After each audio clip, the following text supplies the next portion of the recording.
নমস্কার, কেমন আছেন সবাই? আশা করছি সবাই অনেক ভালো আছেন। রোদ বৃষ্টির এই ওয়েদারে সবারই মোটামুটি শরীর খুব খারাপ।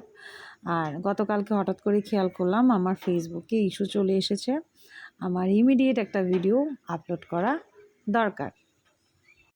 তাই ভাবলাম দুপুরে রান্না দিয়ে আজকে ভিডিওটা স্টার্ট করি। আজকে রান্না করেছি কচুরলতি, কাঁঠালের বিচি দিয়ে, চিংড়ি মাছ ছিল, আর সাথে একটা সবজি, সেটাতেও কাঁঠালের বিচি দিয়েছি এবং চিংড়ি মাছ দিয়েছি এবং মাছের ডিমও ছিল। তো এই ছিল দুপুরে টুকিটাকি রান্না। তো রান্না করতে করতে আমি একটু পাশের রুমে গিয়ে দেখলাম এখানে তারা বাবা ছেলে মেয়ে সবাই মিলে মাটি কাটাকাটি করছে। তারা বৃক্ষরোপণ অভিযানে নেমেছে, তারা গাছ লাগাবে। তো এগুলো আমি দেখছিলাম আর জিজ্ঞেস করছিলাম মানে কি গাছ তারা লাগাবে। আমার বাসায় ব্যালকনি নাই, জানলার গ্রিলে যতটুকু জায়গা আছে সেখানেই চেষ্টা করি টুকিটাকি গাছপালা লাগানোর। যদি ব্যালকনি থাকতো হয়তো আমি অনেক গাছ লাগাতাম, অনেক সবজি ফলাতাম। এখন যা আছে তা নিয়েই হচ্ছে কথা। ফুলের গাছ, ফলের গাছ আমরা দুজনেই ভীষণ পছন্দ করি, আমি আর আমার হাজব্যান্ড। মাঝখানে ম্যানেজার সাহেব আবার নিচে গিয়েছিল, সেখানে গিয়ে দুটো সুন্দর দেখে জামগুলা নিয়ে এসেছিল, সেগুলাকে আমাদেরকে কেটে কুটে দিয়েছে রেডি করে, আমরা খাচ্ছিলাম। তো বেশ ভালো ছিল জামগুলাটা। তো তারপরে আমার রান্নাবান্না শেষ, আমি সব কিছু সুন্দরভাবে বাটিতে সার্ভ করে নিচ্ছিলাম, যেহেতু আজকে একটু ভিডিও করব সেই অনুযায়ী সব কিছু সুন্দরভাবে গুছিয়ে একটু ভিডিও করে নিলাম আর কি। সচরাচর তো আর এভাবে করা হয় না, ভিডিও পারপাসেই একটু গুছানো গাছানো যায় আর কি। রান্নাঘরের সমস্ত কাজ শেষ করে আবারও গেলাম, গিয়ে দেখলাম এখানে আমার ছেলে মেয়ে মাটি কাটছে। আসলে শহরের বাচ্চারা তো মাটি নিয়ে খেলা চোখেই দেখে না, তারা মাটি নিয়ে যে কিভাবে ঘাটাঘাটি করতে হয় সেটাও তারা জানে না, কিন্তু আমার বাচ্চাদেরকে আমরা সেই সুযোগটা করে দিই। তো ওরা মাটি দিয়ে ওদের নিজের মতো করে জিনিসপত্র বানাচ্ছিল। তারপর আমি জিজ্ঞেস করলাম যে তোমরা এখানে কি করছো, কি বানাচ্ছো? তা আমাকে বলছিল যে মা দেখো আমরা শিবলিঙ্গ বানাচ্ছি। তো বাচ্চারা আসলে ক্রিয়েটিভিটির সুযোগটা যদি পায় তারা কিন্তু অনেক কিছুই করতে পারে। সেই সুযোগটা আমাদের মা বাবাদের কি আসলে করে দেওয়া উচিত আমি মনে করি। আমরা খেলছি মাটি দিয়ে, ঘরে তো মাটি নাই, গাছের মাটি দিয়ে খেলছি।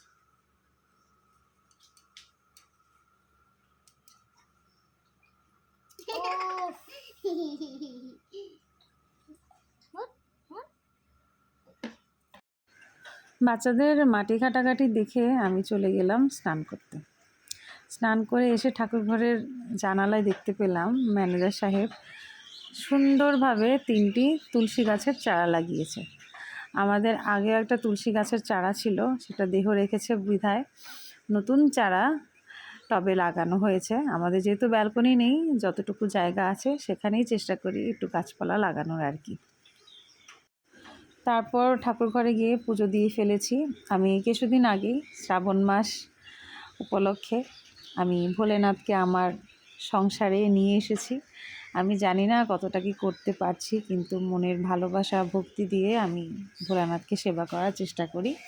তো ঠাকুরঘরে যখনই যাই আমি মন প্রাণ দিয়ে প্রভুকে দর্শন করি, ভিডিও করি, ছবি তুলি, ছবি পোস্ট করি। আপনারা সবাই পছন্দ করেন, আমার আসলে ভীষণ ভালো লাগে। তো এই হচ্ছে গিয়ে ব্যাপার। তো তার মধ্যেই তো দুপুরে খাওয়া দাওয়া সমস্তটা শেষ করে আমার গানের যে স্টুডেন্ট চলে আসে, শুক্রবার শনিবার দুদিনই আসে। তো ওকে নিয়ে একটু বসি, যেহেতু আমার একমাত্র স্টুডেন্ট, আর কোনো স্টুডেন্ট আমার আপাতত নেই। ওকে একটু মনোযোগ দিয়ে গানটা শেখানোর চেষ্টা করি। মেয়েটা ভালোই গান গায়, চেষ্টা করে, ছোট বাচ্চা তো আশা করি ও ভালো করবে, অনেক চেষ্টা আছে। আর আমি ওকে খুব ভালোবেসে গানটা শেখানোর চেষ্টা করি। তো এই ছিল শুক্রবারের একটা বিজি ব্লগ, আশা করছি সবার ভালো লাগবে। ও হ্যাঁ, একটা ছোট্ট ছড়া গানের একটা ভিডিও আছে, যে ভিডিওটার ক্লিপ আমার মেয়ে নিয়েছে, আপনারা শুনবেন আমি কেমন গান গাইতে পারি, কেমন শেখাতে পারি, আপনারা দেখবেন। তো আজকে এটুকুতেই রাখছি, সবাই ভালো থাকবেন, সুস্থ থাকবেন, টাটা।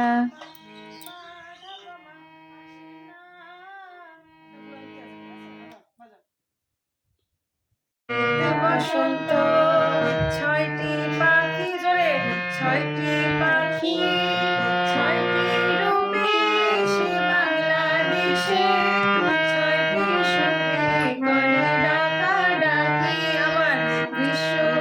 বর্ষা জোরে গ্রীষ্ম বর্ষা